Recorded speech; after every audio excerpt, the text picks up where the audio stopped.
नमस्कार दोस्तों। मैं आज इस बात पे डिस्कस करने वाला हूँ कि कप्तान जो हमारे थे रोहित शर्मा, उनको कप्तानी नहीं दी गई आने वाले वनडे सीरीज़ के लिए। उनको वहाँ से हटा दिया गया क्योंकि जो हमारा टीम मैनेजमेंट है, जो कोच हैं, जो चीफ सेलेक्टर हैं, उन्होंने सोचा होगा कुछ ऐसा, जो उनके मन में कुछ ऐसा चल रहा होगा जिसके वजह से कि हम नए बच्चों को अभी चांस देंगे ताकि वो आने वाले 1-2-3 साल में, जब 2 साल बाद अपना वर्ल्ड कप होगा, ताकि हमारे नए बच्चे तैयार हो सके। उनके मन में कुछ और विचार रहा होगा। लेकिन जो मेरा ओपिनियन ये था कि कम से कम 2 साल, 1 साल 2 साल तो कप्तान को देना ही चाहिए था रोहित शर्मा को, क्योंकि रोहित शर्मा अच्छा खेल रहे थे। पिछले 2-3 साल में अच्छा ट्रॉफी लाए। सिर्फ एक वर्ल्ड कप जो हुआ था हमारा पिछला 50 ओवर्स का, उसमें फाइनल में इंडिया हार गई थी। लेकिन उसके बाद तो सारे मैचेस में फाइनल जीता, कप्तानी में उनके अंडर में रह के हमारी टीम ने। इसके बाद भी उन्हें सेलेक्ट नहीं किया गया और कप्तानी भी नहीं दी गई। चलिए, वो तो चयनकर्ताओं के ऊपर डिपेंड करता है कि वो क्या करेंगे क्या नहीं करेंगे। लेकिन मेरी समझ से मेरे को लगता है कि ऐसा 2-4 कारण ज़रूर रहा होगा कि जिसकी वजह से सेलेक्टर्स ने उस बात पे ध्यान दिया होगा। पहला कारण मेरे को लग रहा है कि नई लीडरशिप और भविष्य की तैयारियों के बारे में सेलेक्टर ने सोचा होगा। जो मुख्य चयनकर्ता है अजीत अगरकर ने कहा, उन्होंने ये कहा था कि तीनों फॉर्मेट में 3 अलग कप्तान रखना मुश्किल होगा। इस वजह से उन्होंने इस फॉर्मेट में भी और टेस्ट में और T20 में एक ही कप्तान रखने की वकालत की।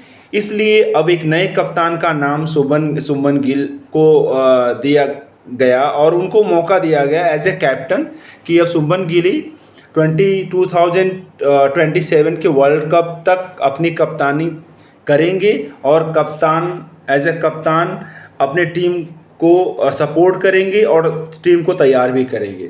दूसरा कारण ये हो सकता है जिसकी वजह से रोहित शर्मा को कप्तानी नहीं दी गई, ये हो सकता है उम्र और ट्रांजिशन पीरियड्स की। एक उम्र भी हो गई है ऑलमोस्ट, हमको लगता है कि एक ऐसे एज में है कि थोड़ा सा अपने आप को फिट रख पाना मुश्किल होता है उस एज में। फिर भी मैं नहीं कहता कि रोहित शर्मा फिट नहीं है, वो अच्छे फॉर्म में थे, अच्छे फॉर्म में चल रहे थे, अच्छा काम कर रहे थे। इसके बावजूद भी उन्हें नहीं सेलेक्ट किया गया क्योंकि रोहित शर्मा का उम्र धीरे धीरे अब वरिष्ठ खिलाड़ियों की तरफ बढ़ रहा है, या वरिष्ठ खिलाड़ी हो चुके हैं, सीनियर खिलाड़ी हो चुके हैं। चयन समिति ने सोचा होगा कि अब एक युवा खिलाड़ी को ही आगे लाना अच्छा रहेगा, या चयन समिति चाहती है कि हम युवा खिलाड़ी को ही आगे लाएं ताकि आने वाले सालों में टीम को एक स्थिरता मिल सके। और तीसरा कारण मेरे को लग रहा है कि हालिया फॉर्म, जो रोहित ने बड़े टूर्नामेंट में अच्छा प्रदर्शन किया है, लेकिन कुछ सीरीज में उनकी जो भी कह सकते हैं जो भी परफॉर्मेंस नहीं हुए होंगे या किसी उनके परफॉर्मेंस पे सवाल उठे होंगे, उसको लेकर सेलेक्टर के मन में ऐसा भाव रहा होगा, या उनका वर्तमान फॉर्म को महत्व न देते हुए उस पर कुछ उनके विचार में, सेलेक्टर के विचार में ऐसा कुछ भाव रहा होगा जिसकी वजह से उन्होंने नहीं सेलेक्ट किया रोहित शर्मा को। ये तो हमारे विचार है कि हो सकता है कुछ ऐसे पॉइंट्स उनके दिमाग में आए होंगे। जैसे कप्तानी में बदलाव चाहते थे वो लोग। चौथा पॉइंट एक तरह से हम बहस कह सकते हैं कि एक कप्तानी में बदलाव चाहते थे कि एक कप्तान के तौर पे हम एक नए कप्तान को लेके आएँ ताकि जो नया कप्तान होगा वो यंग होगा, और जब यंग होगा तो हो सकता है आने वाले हमारे इंडियन क्रिकेट को अच्छी तरह से लीड करे और आने वाले समय में टीम के साथ चले। ऐसा हो सकता है उनके दिमाग में रहा होगा। लेकिन खबरों के अनुसार ऐसा लगता है कि रोहित को पहले ही बताया गया था कि वनडे कप्तानी उनसे ले ली जाएगी। हो सकता है ऐसा खबर था कि बताया गया होगा कि वनडे की कप्तानी रोहित से ले ली जाएगी, यानी अब वो खिलाड़ी के रूप में तो रह सकते हैं लेकिन कप्तान के रूप में नहीं खेल सकते हैं। पांचवा पॉइंट मेरे समझ से ये रहा होगा कि सेलेक्टर्स एक तरह से सोच रहे होंगे, या सेलेक्टर्स या मैनेजमेंट जो BCCI का है, कि कुछ मीडिया रिपोर्ट्स का एक कहना था कि टीम मैनेजमेंट अब एक नए विजन पे काम कर रहा है। वो यह चाहता है, हमारा टीम मैनेजमेंट या बीसीसीआई ये चाहता है कि अब सिर्फ यंग ब्लड को ही लिया जाए, ताकि लॉन्ग टर्म की प्लानिंग करके हम चल सकें। ऐसे में वरिष्ठ खिलाड़ियों को धीरे धीरे बाहर किया जा सकता है। तो इसका मतलब ये नहीं होता है कि हम वरिष्ठ खिलाड़ियों को बाहर कर दें, क्योंकि मैंने बहुत लोगों को देखा है हमारे इंडिया में ऐसे बहुत सारे ऐसे क्रिकेटर्स, कपिल देव हुए, नवजोत सिंह सिद्धू हुए, इरफान पठान हुए, या दिलीप वेंगसरकर, सुनील गावस्कर, बहुत क्रिकेटर थे। मैंने तो खुद देखा हुआ है, मैं 1983 के वर्ल्ड कप से देख रहा हूँ चीज़ों को। तो कपिल देव का भी कैसा था, बहुत अच्छे थे, फिर बाद में वो विदाउट इन्फॉर्म किए हुए वो रिटायरमेंट ले लिए।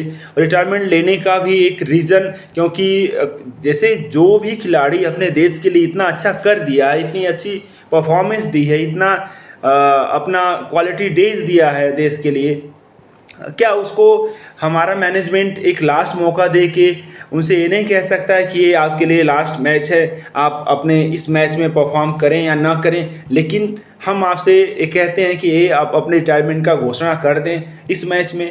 बहुत जैसे नवजोत सिंह सिद्धू को मैंने देखा था, बहुत अच्छे थे। कपिल देव को देखा था मैंने, इरफान पठान देखिए।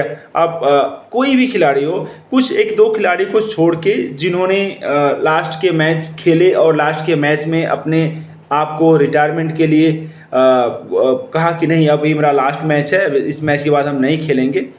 ये तो भाई हमारी सोच है, लेकिन मैनेजमेंट को सोचना चाहिए, जो खिलाड़ी हमारे देश को इतना दे सकता है, इतना देने के बावजूद क्या उसे हम कुछ इज्जत नहीं दे सकते, कुछ सम्मान नहीं दे सकते, कुछ ऐसी चीज़ें हम करें कि ताकि वो लास्ट मैच खेल के इज्जत के साथ रिटायर हो, ताकि उसके मन में ऐसी भावना ना हो कि जो खिलाड़ी हमारे देश को इतना दिया है, इसके बावजूद भी कभी कभी ऐसा लगता है कि मैंने देश के लिए किया, लास्ट में हो रहा है कि हमें इग्नोर किया जा रहा है, हमें साइड लाइन किया जा रहा है। लेकिन ऐसा नहीं होना चाहिए, ये ऐसी मेरी सोच है। आपकी क्या सोच है इस बारे में, आप ज़रूर बताइएगा। हम